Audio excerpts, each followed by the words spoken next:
If you're trying to buy a property and you don't have the funds, your best course of action is a lease option.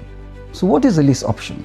Well, lease option is a contract between a buyer and a seller where the buyer agrees to rent out the property and then buy the property at a later date for a fixed price.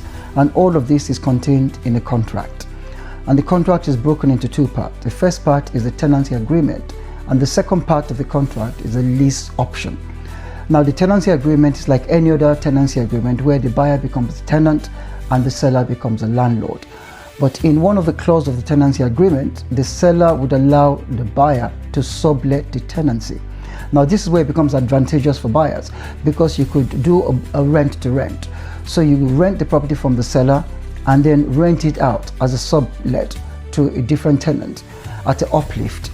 So let's say the rent is £1,000. You could rent it out for £1,500. So you give the seller £1,000 and you keep £500. And that extra £500 could go towards building up your deposit. So when it comes to the time to exercise the option, you already have a deposit. So it's a bit like buying properties with no monies down. So you're not using your money, you're using other people's money to build up a deposit to buy a property.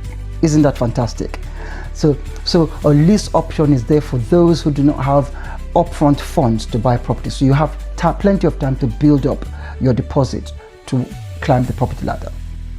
So from what I've said, you could already see the advantages of a lease option already, because it allows you to buy time.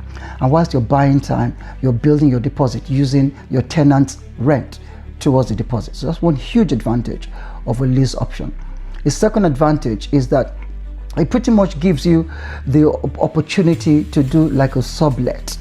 So you could do like a sublet, and if you don't want to use the deposit, use the money for your deposit, you could use it for other things, and then later on, raise your deposit. So another advantage is that it allows you to avoid risk. So if you're a buyer and you have a fixed time to buy the property, if the time comes and property price has dropped, you could decide not to buy the property. And if the property price has gone up, you could decide to buy. So it gives you an option to gamble when to buy and when not to buy. So I hope you could see the advantage of a lease option. I'm Gordon Okri. Follow me for more.